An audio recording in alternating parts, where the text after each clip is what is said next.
Okey tuan-tuan, kita sambung lagi ya. Kita sambung kelas kita seterusnya, direct coaching ya. Direct coaching. Start live. Okay, Pawi sana, okey. Cepat. Okey, hebat ni. Tahniah. Okey, macam mana kita nak check benda ni? Kita nak check yang first punya kan, nak tentukan yang pertama kan, iaitu total contract duration 48. Okey, baik, okey, 48 dapat, 48 kan. Lepas tu nombor 2 ialah ni total slack. Mana ni total slack. Jadi hang insert column dekat predecessor, boleh predecessor pergi dekat predecessor, hang insert column. Okey, lepas tu cari total slack.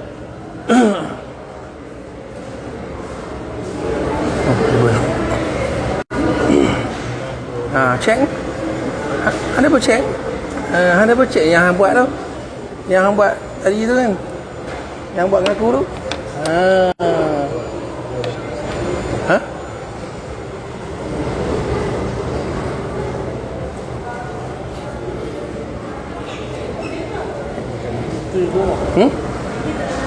Ada?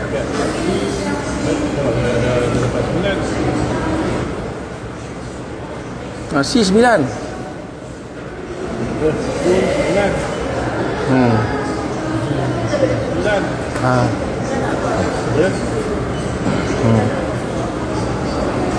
Tengok apa yang tak kena.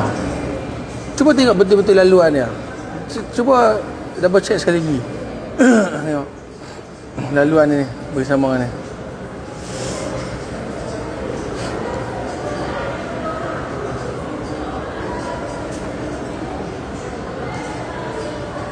Laluan dia.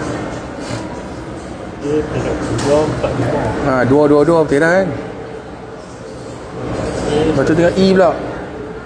E ni dia dapat daripada B. B dengan D. Ada betul. Lepas tu tengok F pula, F. Dia 5 B dengan D kan. F pula. F daripada C. 4. G daripada F. G daripada F. F daripada E. 2, satu betul. E betul. G daripada G, H, F. G, H, F. Betul dah tu. Saat hampir dekat tu, dekat ribbon atas tu kan, klik gun chart format atas kali tu. Hijau. Header atas.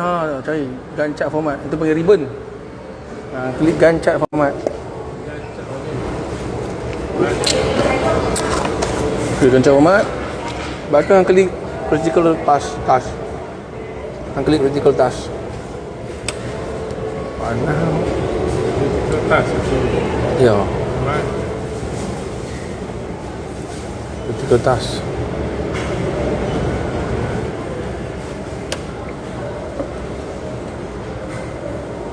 Panas. Aku punya ni panas. Sebab aku tutup sat.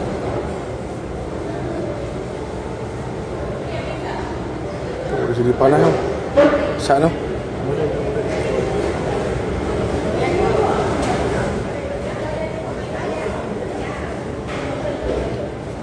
Okey, baik.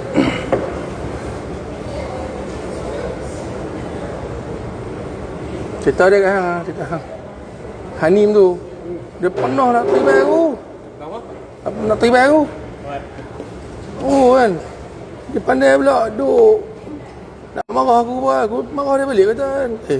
Saya nak main kan, saya tak main, saya belum suka kan. Saya bukannya kerja dengan mereka ni. Saya ni sebagai penasihat mereka lah.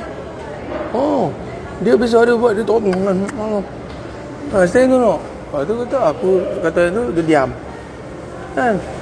Dia kata, saya bukannya kerja mereka, saya ada masalah saya sekian. Dia mahu aku kan.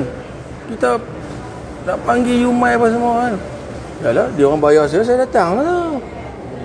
Saya bukan kerja dengan dia. Kan? Dia style dia tak profesional lah. Dia macam dia marah orang tu, dia buka tunda tu orang tu. Faham buka tunda kan?